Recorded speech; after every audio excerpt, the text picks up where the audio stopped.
Stop me if you've heard this one before. The internet is vibrating with rumors that Sony is about to drop a camera that finally gives the people exactly what they've been screaming for. We're talking about the rumored FX5. You've seen the threads, you've read the speculation, and you've felt that strange, nervous electricity that hits the community right before a major product cycle shifts.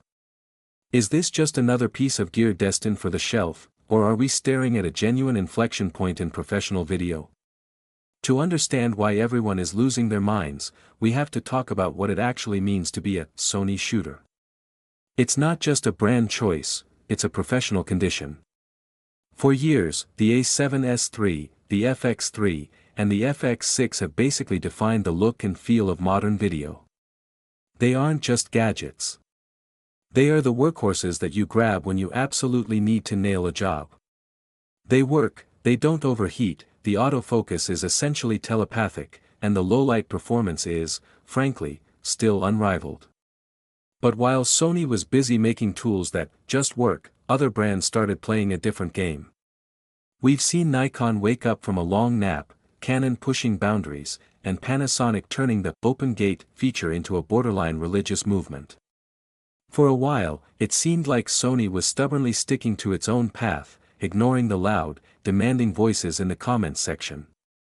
But the rumors of an FX5 suggest that the atmosphere in the boardroom has finally changed. This isn't just about adding a better menu or a bigger tally light. If the gossip is true, we're looking at a camera that ditches the alpha with features bolted on design for something that feels like a true, compact cinema machine. Let's talk about the two magic words, open gate and global shutter. I'll be honest, I've never been someone who felt like my career was failing because I didn't have open gate. But I see the appeal. It's about flexibility, the ability to reframe, to shoot once for both vertical and horizontal social media, and to actually use the full height of your sensor. And then there's global shutter. Having used the Red Komodo X, I know the difference it makes. It's not just about specs, it's about that clean, solid feeling of motion that removes the digital wobble we've all conditioned ourselves to ignore. If Sony manages to stuff those features into a body that keeps the E-mount ecosystem alive, they aren't just releasing a new model. They are essentially closing the gap on every argument used against them. The real question isn't whether it's better than a camera from 5 years ago. The question is, what professional headaches does it solve?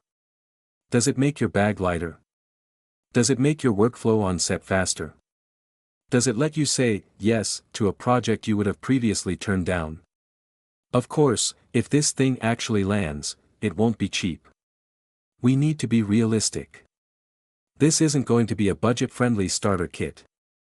It's going to be a professional investment, and it will be priced like one. But for those of us living inside the Sony ecosystem, the value isn't just in the body. It's in the massive, versatile world of E-mount glass that follows you from camera to camera. That is the true, hidden power of a new FX release. Ultimately, a camera is only as good as the work it produces, but it's hard not to be excited about the possibility of a compact professional monster. Whether you are a solo creator running a YouTube channel or a working professional on high-end commercial sets, the FX5 represents a chance for Sony to remind us why they've led the pack for so long. We are at a moment where the industry is deciding what the next 5 years of video look like, and if Sony is really playing ball, they are about to make the choice a whole lot harder for the rest of them. If you enjoyed this deep dive, make sure to subscribe to the channel, share this video with your fellow gearheads, and hit that bell icon so you don't miss the next breakdown. What's your take? Is the FX5 the camera that finally makes you upgrade, or are you staying put? Let me know in the comments below. I'm curious to see your predictions.